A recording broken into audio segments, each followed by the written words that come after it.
is a full story of life crushed into 5 minutes. The entirety of humanity in the palm of your hand, crushed into one sentence. Listen, it's deep, right? God, our sin, pain, everyone, life. The greatest story ever told that's hardly ever told. God. Yes, God.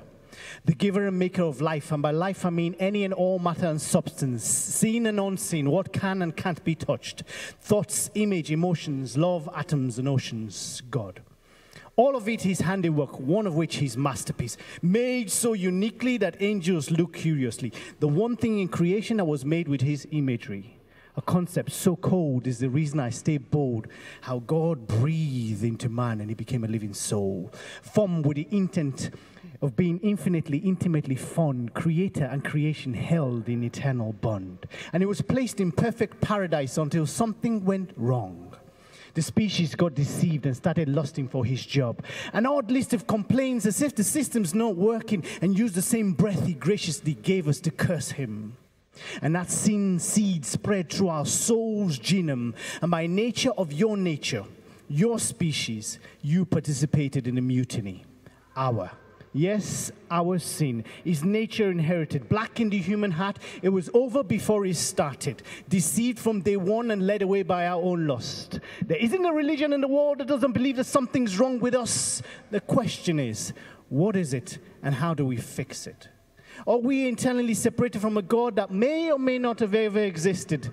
But that's a different subject. Let's keep moving. Besides, trying to prove God is like defending a lion.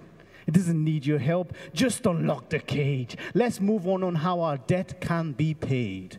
Short and sweet. The problem is sin. Yes, sin.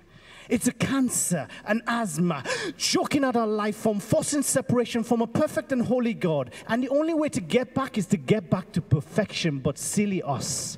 Trying to pass the course of life without referring to a syllabus. This is us. Heap up your good deeds. Chant, pray, meditate. But all of that, of course, is like spraying cologne on a corpse.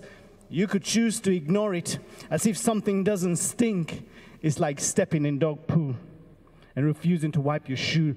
But all of that ends with how good is good enough. Take your silly list of good deeds and line them up against perfection. Good luck. It's life past your pay grade. The cost of your soul, you haven't got a big enough piggy bank. Well, you can give it a try. But I suggest you throw away the list, because even your good acts are an extension of your selfishness. I hope you're listening. Please don't misunderstand this, what makes our faith unique. Here's what God says is part A of the gospel.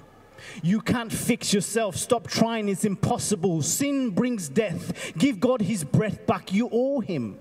Eternally separated, and the only way to fix it is someone dying in your place. And that someone's got to be perfect, or the payment's not permanent. So if and when you find that perfect someone, get him or her to willingly trade their perfection for your sin and death. Clearly, as the only one who can meet God's criteria is God. God sent himself as Jesus to pay the cost for us. His righteousness, his death, functions as payment. Yes, payment. Wrote a check with his life, but at the resurrection we all cheered, because that means the check cleared. Pierced feet, pierced hands, blood-stained Son of Man, fullness, forgiveness, free passage into the promised land.